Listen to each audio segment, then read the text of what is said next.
जय माता दी। आप सभी को मेरे इस YouTube चैनल पर हार्दिक स्वागत है। आज नवरात्रि माँ का 5वां दिन है। स्कंद माता जिसकी हम पूजा करते हैं, उन माता को हम सभी प्रणाम करते हैं, नमस्कार करते हैं, बारंबार प्रणाम करते हैं और विनती करते हैं, हे माता, जिस प्रकार से अपने पुत्रों की आपने स्नेह और प्यार से अपने पुत्रों को पालन करती हैं, हम भी आपके बच्चे हैं, हमें भी अपना स्नेह बरसाइए, हम पर भी अपना प्यार बरसाइए। तो आज मैं माँ भगवती को प्रणाम करके इस वीडियो को प्रारंभ करती हूँ और माता से आशीर्वाद लेना चाहती हूँ कि हे जगत जननी माँ, हे जगदम्बे माँ, हे शेरा वाली, आप हमें और हमारे सभी विद्यार्थियों को, सभी मित्रों को, सभी सगे संबंधियों को अपना आशीष प्रदान करें, अपना आशीर्वाद दें। सर्व मंगल मांगल्ये शिवे सर्वार्थसाधिके शरण्यं त्र्यंबके गौरी नारायणी नमस्तुते। हे नारायणी, आप मेरा प्रणाम स्वीकार करें। तो आज मैं कम्युनिटी डेवलपमेंट प्रोग्राम के संगठनात्मक रूप और कार्यों पर चर्चा कर रही हूँ। पिछले वीडियो में मैंने कम्युनिटी डेवलपमेंट प्रोग्राम के बारे में डिटेल्स में बताया है। आज मैं आपको इसका ऑर्गेनाइजेशनल सेटअप क्या है और उसके क्या फंक्शंस हैं, इस पर आज हम चर्चा करेंगे। तो आप लोग सभी लोग ध्यान से सुने।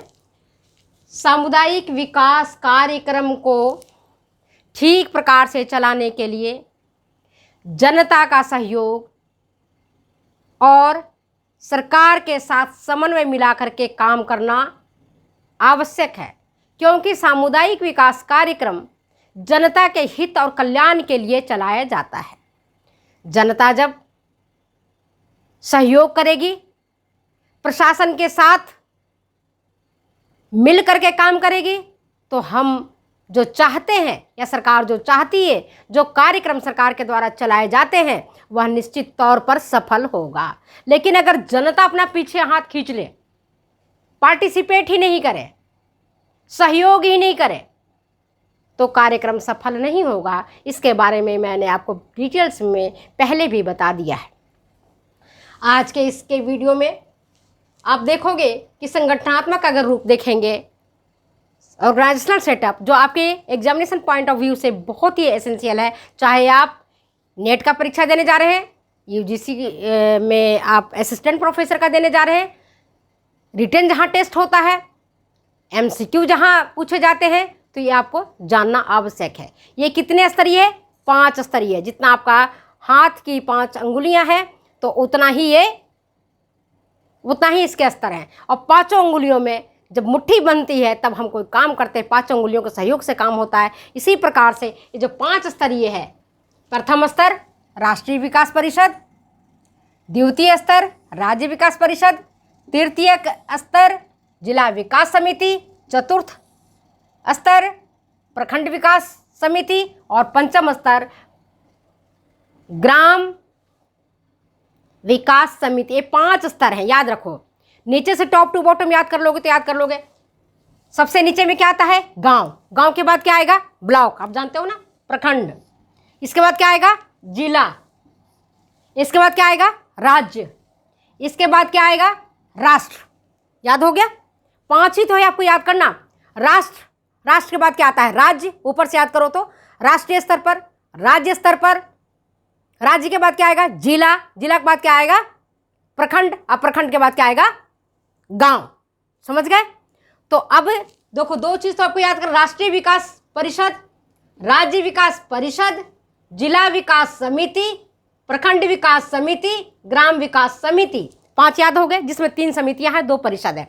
ऑलरेडी ये भी समिति है, लेकिन इसका नाम राज्य विकास परिषद और राष्ट्रीय विकास परिषद रखा गया है। काउंसिल, परिषद का अंग्रेजी में बोलते हैं काउंसिल, और समिति को बोलते हैं अंग्रेजी में कमिटी। तो याद रहेगा, 3 इसमें कमिटियां हैं, 3 कमिटियां हैं और 2 इसमें परिषद है। समझ गए बात को? तो ये संगठनात्मक रूप एवं कार्य देखोगे तो सामुदायिक विकास कार्यक्रम 5 स्तरीय कार्यक्रम है। कितने स्तरीय है? 5 स्तरीय है। कौन कौन से? पहला राष्ट्र, दूसरा राज्य, तीसरा जिला, चौथा प्रखंड और पांचवा ग्राम। एनजीओ जो है, मैंने गैर सरकारी संगठन में अगर आप देखते हो तो क्या है, राष्ट्रीय विकास, राज्य विकास, जिला विकास और प्रखंड विकास और ग्राम विकास। आपको याद इतना ही तो करना है, 2 परिषद और 3 समिति, याद हो गया। इसके बाद प्रशासनिक संगठन के अनुसार देखोगे तो भी सामुदायिक विकास प्रोग्राम के 5 स्तर हैं। तो भी इसके कितने स्तर हैं? 5 स्तर हैं। प्रशासनिक मतलब सरकारी, सरकार के द्वारा गठित। तो पहला क्या है? केंद्र स्तर। ये राष्ट्र स्तर के जगह पर यहाँ पर क्या हो गया? केंद्र स्तर। बाकी वही है राज्य स्तर, जिला स्तर, प्रखंड स्तर और ग्राम स्तर। समझ आ गया आपको? अगर आपके परीक्षा में पूछे जाए कि सरकारी संगठनों के अनुसार सामुदायिक विकास कार्यक्रम के कितने स्तर हैं, तो आपका आंसर होगा 5। इसी प्रकार से एनजीओ एवं सरकारी संगठनों के अनुसार कितने सामुदायिक विकास कार्यक्रम के स्तर हैं, तो आपका आंसर होगा 5। दोनों में 5 है, चौथा किसी में नहीं है। हमने गांव से लेकर के राष्ट्र तक जोड़ने का कड़ी के रूप में काम किया है। एक भी कड़ी अगर छूटेगी, चाहे गांव का छूट जाए या जिला का छूट जाए या राज्य का छूट जाए या प्रखंड का छूट जाए, तो छूट जाएगा। अब विकास कार्यक्रम जो सरकार के द्वारा चलाए और बनाए जाते हैं वो कभी भी अपना उद्देश्य को पूरा नहीं कर पाएगा जब तक कि जनता का पूरा सहयोग उसमें नहीं मिलेगा।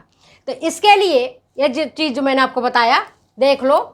प्रथम स्तर राष्ट्रीय विकास परिषद, द्वितीय स्तर राज्य विकास परिषद, तृतीय स्तर जिला विकास परिषद, चतुर्थ स्तर में प्रखंड विकास परिषद और पंचम में आता है ग्राम विकास परिषद।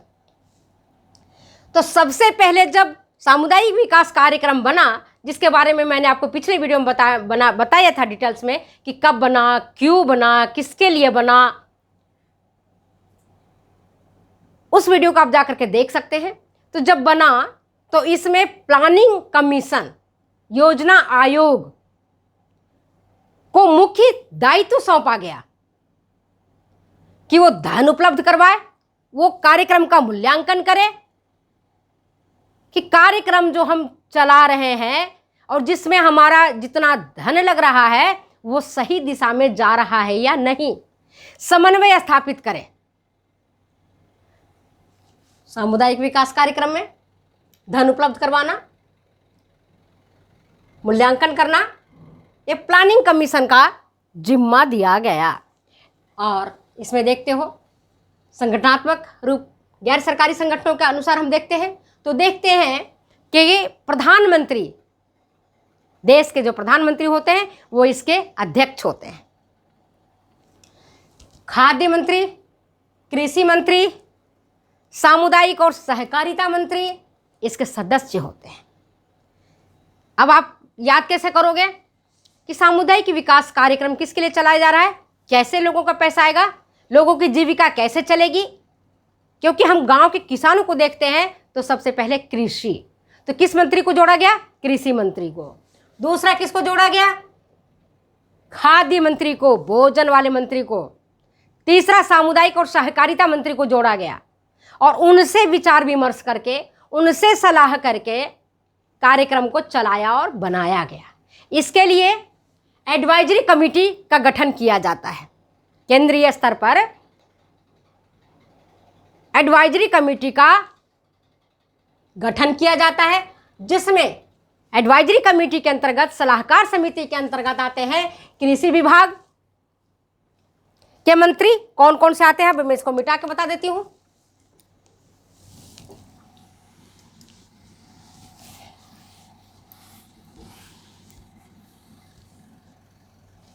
ये देखो, अब हम लेते हैं केंद्रीय स्तर पर। केंद्रीय स्तर पर देखते हैं तो हमारा पीएम, इनका होता है अध्यक्ष, ठीक है। और जो कृषि मंत्री होते हैं, वित्त मंत्री होता है, खाद्य मंत्री होते हैं, ये इसके होते हैं सामुदायिक और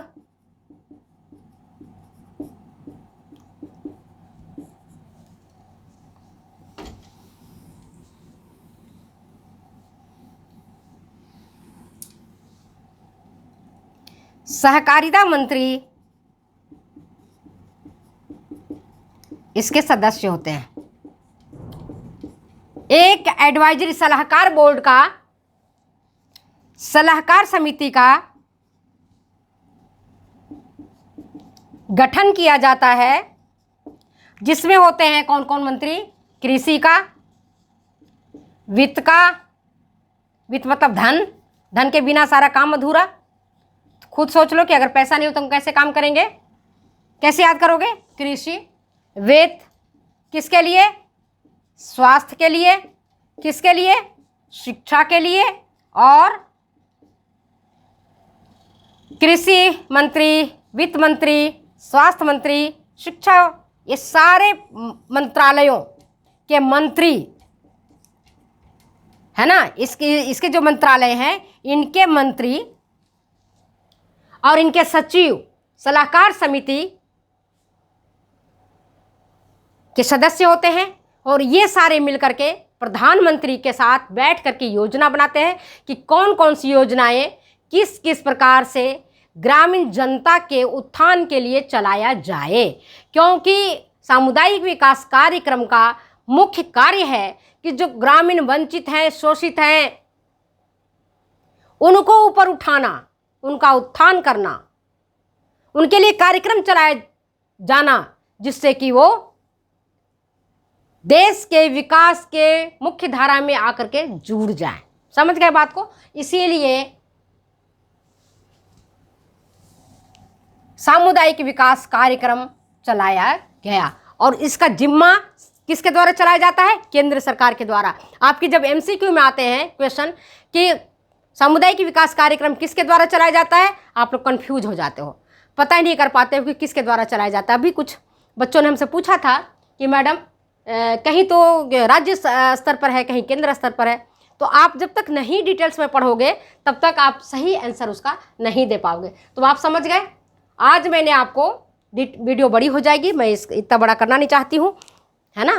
तो आज मैंने आपको सामुदायिक विकास कार्यक्रम के जो 5 स्तर हैं, इसके जो ऑर्गेनाइजेशनल सेटअप है और इसका जो फंक्शंस है, फंक्शन क्या है? केंद्र स्तर पर समन्वय स्थापित करना और प्रोग्राम बनाना, प्रोग्राम के लिए धन की व्यवस्था करना और उनका मूल्यांकन करना। क्योंकि कोई भी कार्यक्रम करो सबसे पहले पैसा जरूरी होता है। तो पैसा कहाँ से आएगा? केंद्र सरकार देगी राज्य को, राज्य उस अपने अनुसार से जिला को देगा, जिला प्रखंड को देगा और प्रखंड वाले फिर गांव वाले को देंगे। तो गांव में जो वर्कर हैं, जिसको आज आप ग्राम विकास अधिकारी के रूप में जानते हैं, इसी तरह से हर स्तर पर हर एक व्यक्ति को जो इसके लिए जिम्मेदार होता है, जिम्मेदारों को जिम्मेदारी दी जाती है ताकि जो कार्यक्रम बनाए जाते हैं उस कार्यक्रम को ठीक प्रकार से सफल हो सके। तो आज मैंने आपको सामुदायिक विकास कार्यक्रम के संगठनात्मक रूप और इसके कितने स्तर हैं इस पर मैंने प्रकाश डाला है। अगर ये वीडियो अच्छी लगती है तो प्लीज़ शेयर करें, कमेंट करें, सब्सक्राइब करें। फिर मिलते हैं अगले वीडियो में अगले एपिसोड के साथ।